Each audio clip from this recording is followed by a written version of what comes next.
3,30,000 টাকা। এই বাজেটে আপনি চাইলে একটা নেকার স্পোর্টস বাইক কিনতে পারেন, এমনকি কিছু 200 সিসির অপশনও আছে। তাহলে প্রশ্ন হলো, ফেয়ারিং দেওয়া এই 150 সিসির বাইকের জন্য এত টাকা কেন দেবেন? এটা কি সত্যি স্পোর্টস বাইক ফিলিং দেয়, নাকি শুধু লুকস দেখে আমরা টাকা দিচ্ছি? আজকের এই ভিডিওতে আমি আপনাদের সামনে খুলে বলবো সুজুকি জিক্সার SF আসলে কতটা পাওয়ারফুল, আর কোন জায়গা দিয়ে এই বাইকটি আপনাকে হতাশ করবে। তো কেমন আছেন আপনারা?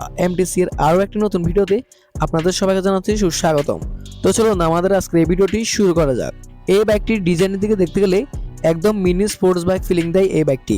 সুজুকি জিক্সার SF দেখলে প্রথমে একটা কথাই মাথায় আসবে, এটা 150 সিসির বাইক নাকি 250 সিসির বাইক। ফুল ফেয়ারিং ডিজাইন ব্যবহার করা হয়েছে এই বাইকটিতে, sharp LED light, sporty windshield সব দিয়েছে এই বাইকটিতে। বাইকটির সামনে থেকে দেখলে মনে হবে এটা রেসিং বাইক। ফুয়েল ট্যাঙ্কের ডিজাইনও খুব সুন্দর, body graphics premium.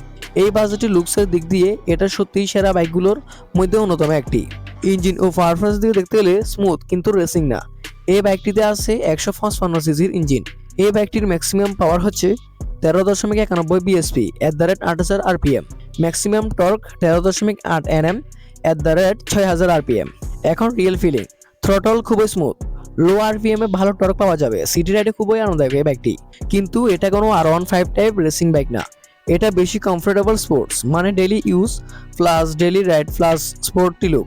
Suzuki Gixxer SF মাইলেজের দিক থেকে দেখতে গেলে মাইলেজ ঠিকঠাক কিন্তু কম না বেশি। সিটিতে এই বাইকটি মাইলেজ পেয়ে যাবেন 40 কিলোমিটার পার লিটারে, হাইওয়েতে 45 কিলোমিটার। 150 সিসি স্পোর্টস বাইকের জন্য মাইলেজ খারাপ না, কিন্তু যদি আপনি 60+ মাইলেজ চান তাহলে এই বাইকটি আপনার জন্য না। ব্রেকিং ও সেফটি ভালো কিন্তু সম্পূর্ণ না। সামনে ডিস্ক ব্রেক ব্যবহার করা হয়েছে, পেছনে disc, single channel ABS, tubeless tyre. Braking feel ভালোই, কিন্তু আবারও একই কথা, এই দামে ডুয়াল চ্যানেল ABS থাকলে ভালো হতো। কমফোর্ট ও রাইডিং পজিশনের দিকে দেখতে গেলে এই বাইকটির সিট হাইট হচ্ছে 790 mm, ওজন 148 কেজি, মানে মাঝারি হাইট হলে সহজে চালাতে পারবেন। বাইকটা একটু ভারী ফিল হতে পারে। রাইডিং পজিশন স্পোর্টি কিন্তু খুব বেশি আগ্রাসী না। লং রাইডে কমফোর্টেবল, পিলিয়ন সিট মোটামুটি বলা যায় ভালো। টপ স্পিড যতটা দরকার ততটাই, টপ স্পিড প্রায় 120 কিলোমিটার প্রতি ঘন্টায়, মানে ডেইলি ইউজ প্লাস হাইওয়ে রাইডের জন্য যথেষ্ট এই বাইকটি। তো এই বাইকটির বর্তমান দাম হচ্ছে, আমি যে দাম বলবো সেটা ফিক্সড না, কম বেশি হতে পারে, তবে বর্তমানে দাম রাখা হয়েছে প্রায় 3,29,950 টাকা। এই দামে আপনি পেয়ে যাবেন ইয়ামাহা FZS, হোন্ডা হর্নেট, কিছু 200 সিসির বাইকও পেয়ে যেতে পারেন, মানে কম্পিটিশন অনেক বেশি। যদি বলি কেন কিনবেন আপনি এই বাইকটি, তাহলে উত্তর হবে স্পোর্টি ফুল ফেয়ারিং লুক, স্মুথ ইঞ্জিন, ভালো comfort, stable ride, brand value.